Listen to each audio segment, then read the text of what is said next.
ប្រើក្បួន3នេះជាទម្លាប់លែងរអ៊ូរឿងចេះតែ stress ចេះតែកើតទុក្ខទៀតហើយជឿថាមនុស្សគ្រប់គ្នានរណាក៏អាចផ្ដាច់ stress តានតឹងចេញពីជីវិតរបស់អ្នកបានដូចគ្នាដែរក៏ប៉ុន្តែមានពាក្យមួយរំលឹកយើងឲ្យដឹងថាផ្ដាច់ stress មិនបានតែយើងមានសមត្ថភាពគ្រប់គ្រងអារម្មណ៍ stress កុំឲ្យចេញមកបំផ្លាញជីវិតរបស់យើងបានមានកត្តាជាច្រើនដែលជាហេតុផលបណ្ដាលឲ្យយើង stress ខូចចិត្តតានតឹងក៏ប៉ុន្តែកត្តាខ្លួនឯងក៏សំខាន់ដូចគ្នាក្នុងការគ្រប់គ្រងអារម្មណ៍ stress របស់យើងបានទី1កត្តាខ្លួនឯងរឿងខ្លះយើងរំពឹងខ្ពស់ពេកចង់ឲ្យអ្វីៗដូចចិត្តរបស់យើងចង់ខ្លាំងពេករហូតយើងកើតជាអារម្មណ៍ stress អារម្មណ៍ទម្លាក់រឿងខុសៗទៅមនុស្សជុំវិញខ្លួនរបស់យើងដោយមិនញញើតគិតតែថាគេខាងក្រៅគឺខុសខ្លួនឯងវិញគឺមិនចេះខុសដូច្នេះត្រូវចេះគ្រប់គ្រងអារម្មណ៍របស់ខ្លួនឯង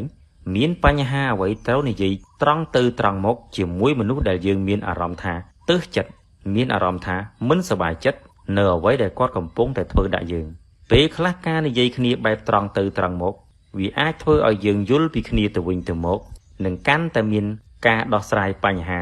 ដែលជួបកាន់តែឆាប់ជាហេតុផលធ្វើឲ្យយើងលែង stress នឹងរឿងអ្វីទាំងអស់នេះទៀតហើយទី2កត្តាខាងក្រៅកត្តាខាងក្រៅក៏ជះឥទ្ធិពលដល់យើងដូចគ្នាដែរដូច្នេះបើកន្លែងណាដែលយើងមានអារម្មណ៍ថា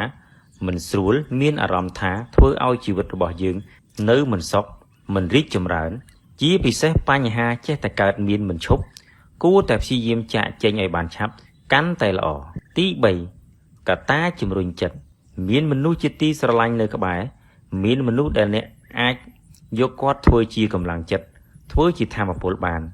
ដូច្នេះអ្នកគួរតែយកគាត់ធ្វើជាអ្វីៗដែលសំខាន់សម្រាប់អ្នកដូច្នេះប្រសិនណាអ្នកមានមនុស្សបែបហ្នឹងនៅក្បែរខ្លួនអ្នកនឹងអាចមានកម្លាំងចិត្តតស៊ូបន្តទៅមុខទៀតនៅពេលដែលអ្នកជួបបញ្ហានិងមិនសូវកើតជំងឺ stress ឡើងមកក្នុងជីវិតរបស់អ្នកផងដែរ